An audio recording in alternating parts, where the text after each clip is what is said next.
Welcome, leaders. My name is Aaron Hoffman, and this is my friend and fellow facilitator, Jerry Foulis, both from JCTM. The purpose of this video is to begin to answer the question of why facilitation and why for the government and military. Notice I said begin, because it's going to take more than one video to fully explore why facilitation skills are so valuable and why they are so pertinent in government and military environments. What you should have by the end of this video is at least a greater appreciation of what facilitation is, and hopefully increased interest in learning or broadening these skills if you already have them. And for those of you watching that are not in the government or military, don't stop watching.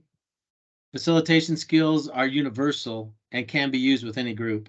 So while Jerry and I are focused on the government and military, everything we say can be used by all. Just to give you a very simple definition up front, facilitation is people skills when combined with process and process skills that can empower a person to lead a group of people from problems to solutions. I think it's safe to say that we've all been in terrible meetings or waste of time working groups or gone to an ineffective or unproductive conference. The people leading them mean well, but whether it's missing people skills or process skills or both, they just don't meet the mark. So for you, whether you're in charge or just a face in the crowd, facilitation skills are valuable in group environments.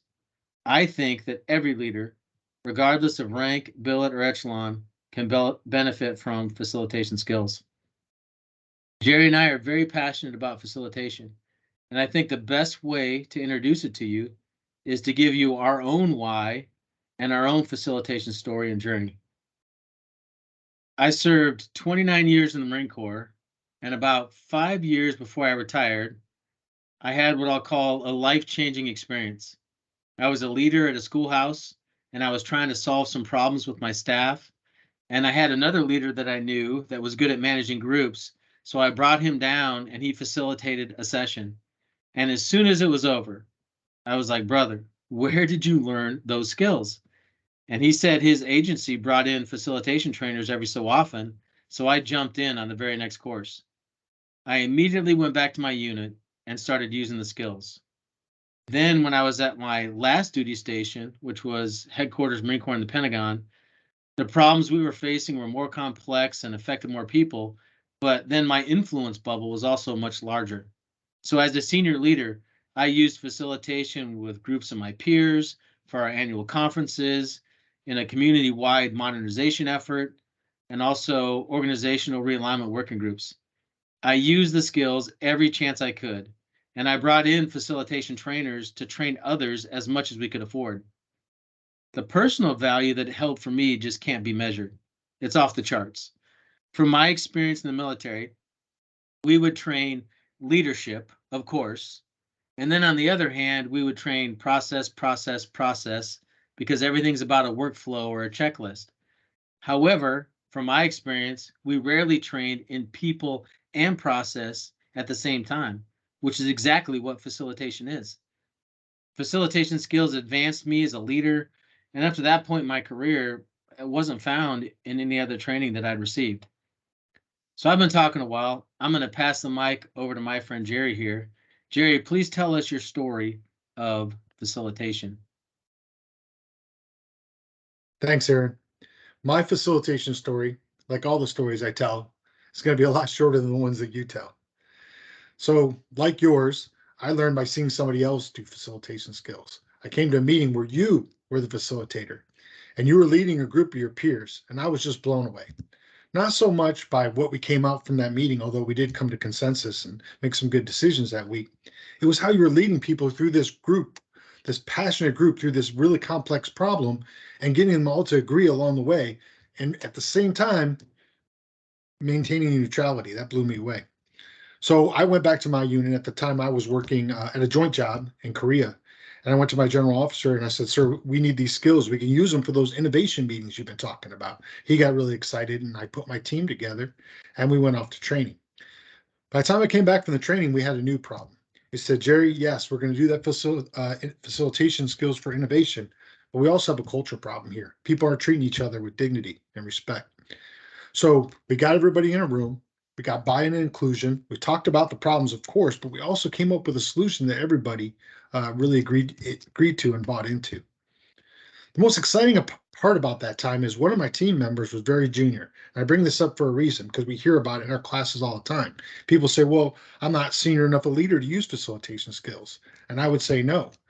One of the members of my team was very junior in the military rank structure.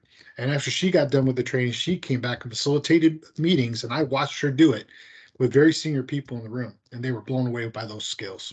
I loved it. When we got to the Pentagon, I used those skills again, just like you, with my peers. They came to the meeting expecting they were just going to sit there and complain about the problem. It made me popular and both unpopular at the same time when I put them to work. I use these facilitation skills to break them up into groups and get them to a consensus on something we were working on. So that was my facilitation story while on active duty. I can always remember that day when I went to you and said, why don't we do this? We could do this when I get out of the military. All right, back to you, Aaron. So to bring our stories full circle back to the gray beards that you see on this video, obviously we're out of uniform and out of Marine Corps height and weight standards now. So what is our facilitation story on the outside? When I would bring in facilitation trainers while in uniform, most of the students would get it. Standard facilitation training is focused on the private sector. It's taken by people and organizations in the business of making money. The language, the examples they use, the practical applications, they're all aimed at normal companies and civilian leaders. Some students would get it, but others had a difficult time taking the techniques and agenda models and turning around and applying it back to their government and military environments. So I said to myself, someone needs to take facilitation and translate it, to put it in government military language with examples, techniques, and agenda models that will work in government military workspaces. So when Jerry and I retired, that's exactly what we did. We took training from several other companies, and we ended up buying the rights to Gary Rush Facilitation, who Gary Rush is a plank owner of Facilitation, and he built 40 years worth of the best tried and true facilitation techniques and tools of the trade. So we took that and we translated it into our course, Facilitation for the Government and Military. Right now, I live on cloud 9. I get to travel around and teach facilitation and do it with awesome individuals like Jerry. So it's my personal goal just to export these skills to the public servants out there that desperately need them to improve their group settings, their meetings, and their working groups. This series of videos we're going to create is just one part of that whole. So in closing, Aaron and I are going to try to put out content every week. And like you said, our goal is to pay it forward. Share these valuable skills with all of you. Please hit like and subscribe because that runs everything in this digital world. And check out our website and other social media platforms. Boom. Boom.